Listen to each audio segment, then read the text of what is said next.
إله إلا الله والله أكبر ولا حول ولا قوة إلا بالله العلي العظيم.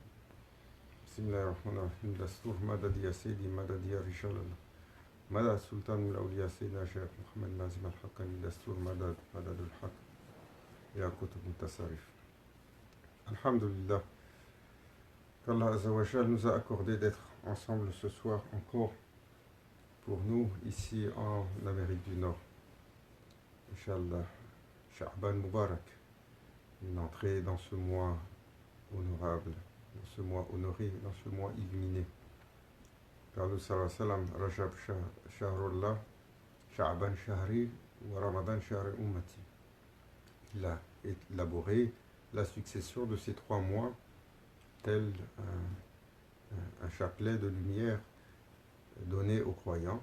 Et nous venons de fermer le sanctuaire, le mois sacré d'Allah, Rajab, et de rentrer dans le mois, l'oraison de la lumière, le mois du prophète sallallahu alayhi wa sallam, le mois sur lequel a été décrété la Nifs Sha'ban, la nouvelle année céleste. Mais un mois qui a été particulièrement affectionné par le prophète sallallahu alayhi wa sallam en disant « il est mon mois », et un mois durant lequel il a particulièrement jeûné. Et parmi les sunnahs que les croyants ont fait à travers le temps est de souligner ce mois particulier en se préparant à l'arrivée du mois de Ramadan. Qu'Allah Azzawajal nous a de Rajab que nous avons accompli et accepte pour nous comme une séclusion, et qu'il nous donne le bénéfice de Sha'ban et qu'il nous permette d'atteindre Ramadan ensemble et de le jeûner ensemble et d'en prendre les bienfaits ensemble dans un temps difficile, dans un temps de séclusion. Et nous demandons que nous soyons protégés, longue vie à nos bien-aimés, longue vie à nos machers, en santé, et à tous ceux et celles qui ont des droits sur nous et nous ont enseigné même une lettre sur ce chemin. Pour continuer cette série, comme nous avons rappelé, Maulana Sheikh Hisham avait demandé il y a quelques années que soient faits des ouvrages sur lesquels il a travaillé, sur les signes que le prophète sallallahu alayhi wa sallam a établis sur la fin des temps. Et quelqu'un avait posé la question, quel est cet ouvrage-là? Alors cet ouvrage, c'est l'approche d'Armageddon, les signes de la fin des temps, qui ont été écrits par Maulana Sheikh Hisham, comme une compilation de ce qu'a dit le prophète sallallahu alayhi wa sallam, duquel il fallait s'attendre. Et nous avons introduit hier en parlant du fait que le prophète sallallahu alayhi wa sallam, son arrivée est le premier signe de la fin des temps, et qu'il avait décrit comment le temps de sa nation allait être un temps court sur une journée et demie, à peu près 1500 ans. Et Maulana Cheikh va par la suite introduire sur la connaissance, comment le prophète sallallahu alayhi wa sallam a ouvert un chapitre incroyable de connaissances. Et son arrivée a littéralement ouvert la connaissance à tous les niveaux, surtout les connaissances scientifiques, que ce soit les mathématiques, la chimie, l'astronomie, la médecine, la biologie. Les premiers musulmans, sous cette impulsion, vont acquérir cette connaissance. Car le Saint-Coran va s'ouvrir déjà au prophète sallallahu alayhi wa sallam avec cette mention de Iqra. Iqra bismi rabbika alladhi khalaq. Où va être dit au prophète sallallahu alayhi wa sallam, lis, par le pouvoir de ton Seigneur qui t'a créé à partir d'une adhérence. Cela va définir un des paradigmes fondamentaux de l'islam, qui est l'acquisition de la connaissance des choses de ce monde, mais également de tout ce qui mène à la connaissance d'Allah. Et cette connaissance, le prophète sallallahu alayhi wa sallam ira jusqu'à dire voyager jusqu'en Chine pour l'acquérir. Et donc, avant de passer peut-être à cette mention sur la connaissance, nous allons revenir au temps qui est important pour nous. Car nous avons défini, nous avons rappelé que nous sommes dans une période de séclusion. Ce qui frappe l'humanité aujourd'hui est un fléau qui n'a pas de commune mesure dans l'histoire récente. Les pandémies ont été là de façon régulière. Il faut rappeler également, par exemple, que même la Kaaba a été fermée de nombreuses fois à cause de différentes pandémies, de choléra et autres choses. Ce n'est pas la première fois que le tawaf est arrêté. On peut compter assez facilement 30, 40 événements où est-ce que cela est arrivé, aussi loin que du temps des compagnons, jusqu'à ce que nous soyons également dans un temps plus proche, encore récemment, il y a quelques décennies. La Kaaba a été fermée pour des événements politiques qui sont survenus. Mais cela est également une inquiétude, parce que beaucoup de gens se demandent comment se comporter dans ce temps et comment faire la séclusion. Et le prophète sallallahu alayhi wa sallam a dit, va venir le temps où est-ce que la turbulence va gagner la rue. Et vous allez voir l'effervescence gagner la rue. Quand vient ce temps et que vous voyez que la corruption se généralise, alors retirez-vous chez vous. Et si cette corruption rentre chez vous, arrive à votre porte, retirez-vous dans votre chambre. Si elle rentre jusque dans votre chambre, alors retirez-vous à la montagne avec votre famille et soyez dans cette séclusion-là, loin de la turbulence. Et pour nous, cette séclusion forcée est un exercice spirituel et cette séclusion forcée est un rappel que nous devons apprendre ce fameux principe dans la Tariqa Naqshbandiyatil Aliyya qui est Khalwat Dar Anjuman, du persan qui veut dire la séclusion dans la foule. Apprendre à vivre parmi nos contemporains dans des activités, mais avoir le cœur toujours dans une manifestation d'une autre présence. Avoir toujours dans la conscience la présence d'Allah et développer dans toute chose la conscience d'Allah Azzawajal. Et ceci est le chemin qui est enseigné sur la tariqa par les machères, le chemin qui mène à l'état de ihsan. L'état de ihsan qui est d'adorer Allah Azzawajal comme si on le voit. Car si on ne le voit pas, nous devons savoir qu'il nous voit, comme a dit le prophète sallallahu alayhi wa sallam. Et développer cet état de conscience à chaque instant est un temps propice aujourd'hui avec les exercices que nous pouvons avoir. D'abord la protection, il faut dans le temps du danger, dans le temps de ce qui nous menace aujourd'hui, apprendre à se protéger. La protection que l'humain doit appliquer sur lui est toujours à 3 niveaux. Car l'islam a toujours enseigné à propos de ces fameux 3 niveaux. Le niveau du corps, le niveau de l'esprit et le niveau du cœur. Le corps se protège par les mesures qui ont été enseignées. Et nous le rappelons, il faut prendre au sérieux ce que disent nos autorités.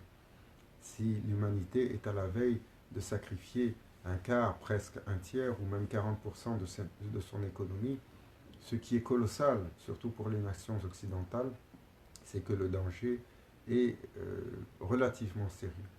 Nous ne le voyons pas encore, Inch'Allah qu'Allah nous en préserve.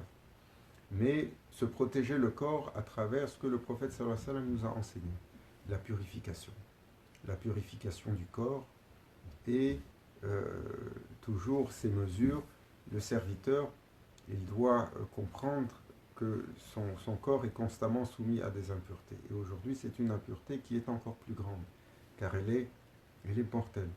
Alors, nous devons suivre les recommandations de se laver les mains, les recommandations de garder également nos ablutions. Dans la sunna du prophète sallallahu alayhi wa sallam, cela crée autour du serviteur un bouclier de lumière. Faites-le, comme nous rappelait Maulana Sheikh Hicham dans une annonce qu'il avait faite. Ceci est un combat qui se mène sur plusieurs fronts. Ce n'est pas simplement un virus, ce n'est pas simplement une entité physique, c'est également une entité qui est doublée d'une énergie qui procède d'un autre monde. Et les djinns sont impliqués dans la propagation de cette maladie-là. Et je me souviens ce que Maulana Cheikh Nazim nous avait dit à propos des événements de la fin des temps. Lorsqu'il disait, seront impliqués dans les événements de la fin des temps quand commencera la guerre, pas simplement les créatures que vous voyez, mais au même titre que quand le prophète sallallahu alayhi wa sallam est allé sur la bataille de Badr et qu'il y avait à ses côtés des anges, dans une bataille se présentent des entités que nous ne voyons pas, et donc des entités qui procèdent du monde obscur. Et voilà, Cheikh Nazim disait, quand viendront ces batailles finales-là, des créatures d'une puissance, d'une férocité, viendront de d'autres réalités, de d'autres mondes pour y participer, pour disséminer la mort et la désolation. Et alors, le bouclier le plus important contre ces créatures a été pour nous, c'est Na'ali Karamallah wa Shah Mardan, qui a été déjà depuis son jeune âge, aux côtés du prophète sallallahu alayhi wa sallam, le protecteur qui allait lutter contre ces créatures de l'invisible. Et donc nous demandons d'être protégés de cela et de comprendre que cette protection, également, à travers les ablutions, nous avons cette protection. Nous devons protéger également notre esprit. Notre esprit se protège par une action, une pensée constamment positive, de comprendre, de faire l'exercice intellectuel, de comprendre que nous sommes dans une épreuve qui est généralisée, et le sortir de cette épreuve, indépendamment de ce que nous allons faire, est au choix d'Allah. Et le choix d'Allah est toujours le meilleur. Il faut apprendre à faire l'exercice du taslim, de la soumission, et de ne pas développer dans ces temps de peur trop importante ou d'anxiété, mais d'être dans une séclusion, dans une sérénité, et d'être dans une conversation avec notre Seigneur. Et par la suite, la purification du cœur, l'exercice fondamental de la purification du cœur, bien entendu, c'est le dhikr. Comme Allah Azza wa Jalla nous révèle dans le Saint-Coran, Allah bidhikrillahi tatma'innul qulub. La mention du nom d'Allah, le dhikr, habille le cœur de sérénité. Et ce dhikr qui a été enseigné par le prophète sallallahu alayhi wa sallam, qui fait partie du ibadah, donc de l'adoration en islam, nous avons des awrad qui sont nombreuses, qui nous ont été enseignées. Et donc parmi les protections de base, comme nous devons sortir tous les jours, Maulana Cheikh Hicham nous a donné cette mention que nous devons faire, comme on l'a mentionné, de répéter le verset de Surat Yasin qui dit Dhalika takdirul aziz al-alim, et où Allah Azza wa Jal, dans le verset 38, dit telle est la détermination du Tout-Puissant et l'Omniscient, pour montrer que sur cette force-là appartient au Seigneur des mondes, et c'est de son ressort que dépend toute chose en création. Et Maulana Cheikh Hicham nous disait, comme c'est une pratique qui a été donnée par Grand Cheikh Abdullah Faiz Dagestani et a été donnée par Maulana Cheikh Nazim, même pour le voyage, de répéter cela, avant de sortir de chez vous, n'oubliez pas de répéter Bismillahirrahmanirrahim, Dhalika takdirul aziz al-alim, Bismillahirrahmanirrahim, Dhalika takdirul aziz al-alim, Bismillahirrahmanirrahim, Dhalika takdirul aziz al-alim. Comme protection, Inch'Allah, ajouté à l'ablution, cela augmentera le halo de lumière autour du serviteur. Une autre pratique qui a été enseignée par Cheikh Ali Dahlawi, un de nos mashayikh Naqshbandi, était de réciter ce que nous connaissons couramment, comme Ayatul Kursi, suivi de Ikhlas, Falaq et Nas, qui sont les versets justement qui protègent des créatures de l'invisible. Et il disait de réciter cela le matin, de réciter cela le soir, 3 fois à 3 reprises pour chaque verset récité, et de le souffler sur nous comme un halo de lumière et de protection. Et cette pratique est simple parce que la majeure partie d'entre nous connaissons ces petits versets. Et il est important également, avant de se coucher, de le réciter. Et parmi les autres protections qui ont été données, nous devons rappeler la dua de Ayatul Kursi. Maulana Cheikh Nazim nous avait donné une longue dua qui est inclus Ayatul Kursi et qui également invoque certaines entités qui sont en charge du monde spirituel des djinns, comme le Malik al-Kandiyas ou alors le sultan des djinns, Sayyidina Azaz. Et cette dua, elle est disponible, elle s'appelle le dua au Kursi. Maulana Cheikh nous l'avait donné en disant apprenez-la quand viendra le temps de la guerre et le temps des hostilités qui attendent cette humanité, alors elle sera une protection contre ce que vous savez et ce que vous ne savez. Et donc, au-delà de ces protections que nous pouvons avoir, il est important également de garder avec nous le ta'awiz. Vous savez, ce sont les inscriptions qui nous ont été données et transmises par les machères. Beaucoup de gens vont questionner le port de versets coraniques que nous avons sur nous, mais il faut rappeler que cela a existé du temps du prophète sallallahu alayhi wa sallam. Il y a une histoire fameuse, car le prophète sallallahu alayhi wa sallam avait donné à son général, Sayyidina Khalid ibn Walid, anhu, une amulette sur laquelle il y avait des inscriptions. Et de cette amulette-là, un jour, il l'avait perdue et avait refusé d'aller au combat, et il avait rassemblé les sahaba jusqu'à très tard la nuit, presque à l'aube. Ils étaient assis à quatre pattes en train de retrouver cela, et ils disaient je ne partirai pas au combat sans celle-là. Et nous savons dans l'histoire que Sayyidina Khalid ibn Walid anhu n'a jamais perdu de bataille. Il est mort très âgé, passé 90 ans sur son lit, en lamentation, en disant Ya Rabbi, comment pour moi tu me laisses mourir comme une vieille chamelle malade. Mais il s'était soumis à son Seigneur lorsqu'il avait été remplacé, quand Sayyidina Omar anhu est arrivé comme Amir al-Mu'minin et avait choisi le jeune Sariya pour le remplacer comme chef des armées. Donc, portez vos ta'wiz, ne sortez pas sans eux. Maulana Cheikh nous a toujours enseigné comme il l'a porté.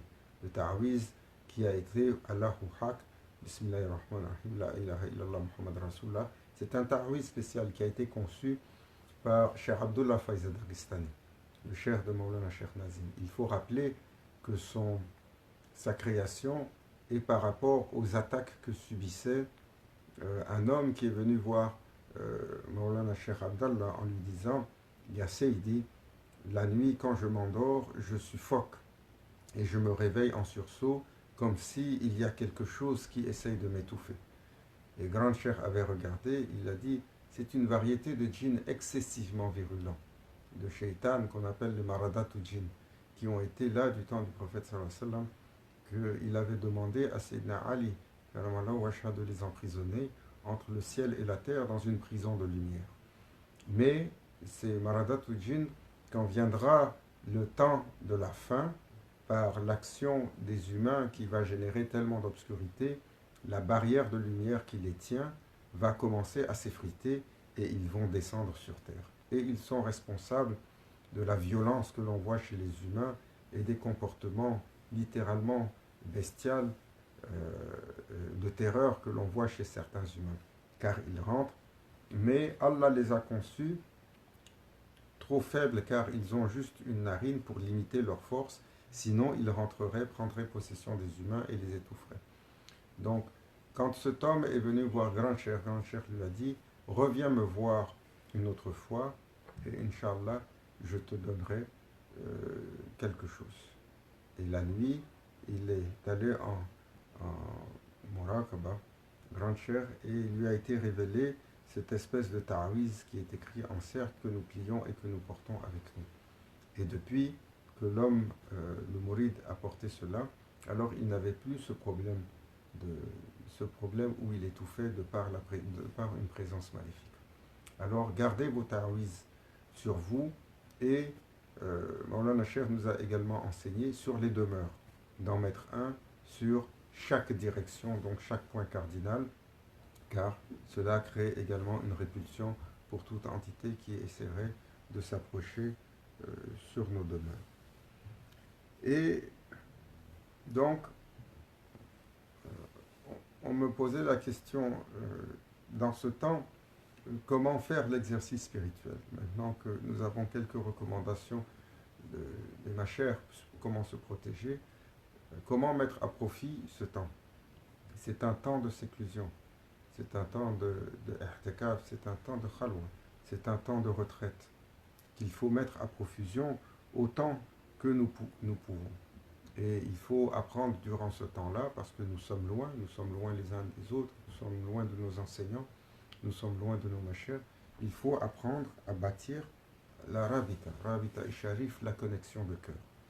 Et il faut profiter de ce temps également pour augmenter dans le tafakkur, donc d'augmenter dans la méditation des signes que Allah nous donne pour être en conversation constante avec lui. Et bien entendu, il faut profiter de notre temps, car beaucoup d'entre nous sont reclus. Il faut profiter de notre temps pour mettre à profit la pratique de nos wazifas. Les wazifas qui sont ces ensembles de récitations que nous ont donné nos machers sont nombreuses. Et la majeure partie d'entre nous ne gardons pas la constance dessus. Alors profitez de ce temps où est-ce que nous sommes reclus pour essayer de se donner une discipline sur la wazifa du Fajr, les wazifas que nous récitons avant et après chaque prière. Essayez d'augmenter nos récitations de Coran comme nous a recommandé Maulana Sheikh Hisham. Vous savez, Maulana Cheikh nous a donné après la prière de Fajr de réciter Surat Yasin, après la prière de Dhuhr de réciter Surat al-Mulk, et après la prière de Asr de réciter Surat al-Naba, après la prière de Maghrib de réciter Surat al-Sajda, et après la prière de Isha, soit on récite à nouveau Surat al-Mulk, ou alors, dans une version un peu plus courte, on récite Amana Rasulu, qui sont les 2 derniers versets de Surat al-Baqarah. Car le prophète sallallahu alayhi wa sallam a dit réside dans ces 2 versets-là un secret qui procède de sous le trône d'Allah, une fontaine de lumière qui descend sur le serviteur qui la récite. Et au-delà de ça, nous avons également toutes les pratiques. Si on peut augmenter la lecture du Coran pour aller jusqu'au juz, ou augmenter la lecture de Dalal Khayrat, le chapitre quotidien de la louange prophétique, cela est bien. Mais toutes les wazifas, donc les récitations de dhikr que nous avons, notre wazifa régulière, ou lire quelques hizb al-Waqiya, hizb al-Bahar, qui sont des litanies de lumière et de protection qui ont été données par de grands machers. Et donc, nous devons également mettre à profit ce temps, je disais en début, pour bâtir notre connexion au Cheikh. Vous savez, nous sommes sur un chemin où 99% du cheminement de l'exercice spirituel, c'est la réalité du Cheikh.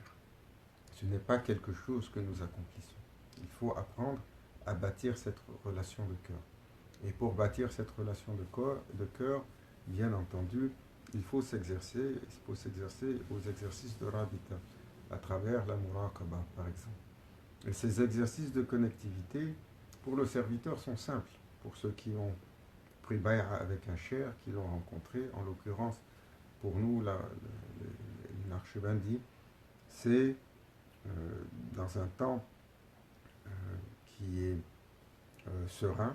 Donc quand nous avons fait les ablutions, quand nous avons fini de réciter le dhikr, quand nous avons fini de réciter la prière, de faire notre prière, ou quand nous avons fini la récitation du Coran, ou que le corps est serein, il est illuminé par cette pratique, c'est de se mettre à genoux et d'essayer de ressentir la connexion de cœur avec le Cheikh, comme si le Cheikh était présent et nous ressentons sa présence. L'esprit se concentre de façon très importante à ressentir sa présence, et comme si de son cœur alors jaillit une connexion de lumière qui rentre dans notre cœur. Et de cet exercice, nous pouvons le pratiquer de façon sommaire, parce que nous savons très bien que dès que vous essayez de vous concentrer, tout de suite, le shaitan rentre. Hein, tout de suite, le waswas commence. Donc, Maulana Cheikh Nazim nous disait, lorsqu'on doit pratiquer cet exercice-là, faites-le régulièrement, simplement à petite dose. Vous avez un petit moment, ça dure une dizaine de secondes, ça dure une vingtaine de secondes, vous essayez de ressentir cette présence. Cet exercice de rabita, de connexion avec le cher, on va essayer de le multiplier quotidiennement, dans les moments. Quand arrive quelque chose qui est exceptionnel, alors tout de suite, il faut essayer de se connecter pour demander la guidance à notre chair. Et lorsqu'arrive quelque chose qui nous dépasse, il faut essayer de connecter pour demander la guidance à notre chair. Quand arrive quelque chose, un bienfait, il faut essayer de se connecter également, de faire ces exercices de connectivité de cœur pour donner notre gratitude également et pour donner notre témoignage. Quand nous sommes soumis également à une tentation ou nous sommes soumis à nos faiblesses, alors tout de suite, il faut également faire cet exercice de connexion pour sentir la présence du cher, alors pour que la gêne nous habille et pour que nous nous redoublons d'efforts pour essayer de repousser un peu ces tentations qui sont toujours autour de nous. C'est important de comprendre que la rabita avec le cher, l'exercice de connexion avec le cher, n'est qu'un moyen. C'est un moyen primaire pour apprendre par la suite l'exercice de connexion avec la présence du prophète sallallahu alayhi wa sallam. Et cet exercice de connexion avec cette présence qui remplira le serviteur d'un océan de lumière n'est qu'un prémisse à l'exercice de connexion pour la présence d'Allah Azzawajal, pour amener sur le chemin de Ihsan, où le serviteur avance et se déploie sur cette terre comme si il conversait et son Seigneur. Donc ce ne sont que des exercices. Certains diront, mais pourquoi faites-vous cet exercice avec le cher? Parce que le cher est l'exercice de proximité, c'est celui que nous connaissons, c'est celui que nous avons rencontré. C'est ainsi que les compagnons se sont exercés dans leur fort intérieur, ont augmenté leur amour, ont augmenté leur déférence par rapport au prophète sallallahu alayhi wa sallam, parce que c'était celui qui était au quotidien avec eux. Donc ce ne sont que des exercices. Et bien entendu, le tafakkur, la méditation. Hein, quand viennent les mentions sur les pandémies qui nous entourent et les dangers qui nous guettent, tout de suite, il faut rendre cela à Allah et dire La hawla wa la quwwata illa billahi aliyyil azim. Et nous rappeler que toute puissance émane d'Allah, le suprême. C'est de lui que viendra notre protection, c'est de lui que viendra notre salut. Tout de suite, il faut que cela nous amène dans une comptabilité de notre existence, de ce que nous faisons, de ce que nous sommes, de nous rappeler, Ya Rabbi, quelle existence futile nous avons menée. Nous avons vogué tout vent, tout voile à nous prélasser dans cette dunya et à en user de façon déraisonnable. Et aujourd'hui, cette dunya, à travers Jundullah, à travers les soldats d'Allah, les soldats invisibles que sont ces virus, alors nous rappelle à la raison. C'est important de méditer constamment, de prendre cette pause que nous avons de la turbulence de la vie pour penser beaucoup, pour bâtir cet univers intérieur, pour bâtir la réflexion, pour bâtir la conscientisation. C'est ça le tafakkur. C'est pour ça que le prophète sallallahu alayhi wa sallam a dit le tafakkur, donc cette méditation profonde, quand elle est pratiquée pour une heure de temps, elle est plus valable au serviteur que 70 années d'adoration. Alors qu'Allah Azzawajal nous donne cela à profit. Bien entendu, tout le monde n'a pas le temps pour cela. Hein. Beaucoup de gens gardent encore des obligations, et parmi ces obligations-là, les gens qui continuent à travailler, ceux qui travaillent en ligne frontale par rapport à la protection contre ce mal qui guette l'humanité, mais également tous ceux et celles qui ont des obligations qui doivent continuer.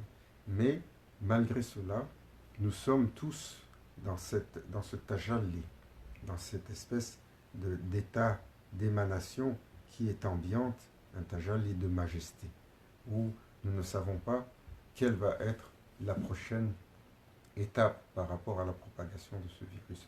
Donc cela crée un état dans le serviteur et il doit le mettre à bon escient. Même si notre temps est limité, alors quand nous avons un peu de temps, nous essayons au moins d'aller rechercher ces petites pratiques que nous avons. Qu'Allah Azawajal nous garde, qu'Allah Azawajal nous préserve, qu'Allah Azawajal nous accorde dans ce temps l'illumination intérieure, que le bienfait qui a été accordé au prophète sallallahu alayhi wa sallam durant le mois de Rajab et qu'il a fait cette ascension spirituelle, que nous soit accordé de faire notre ascension spirituelle. Arrive dans 2 semaines, Nifs Sha'ban, la nouvelle année céleste, que nous soit accordé de l'atteindre en sécurité et que de bonnes nouvelles nous soient annoncées pour cette nouvelle année céleste Nifs Sha'ban. إلى حضرة نبي الفاتحة.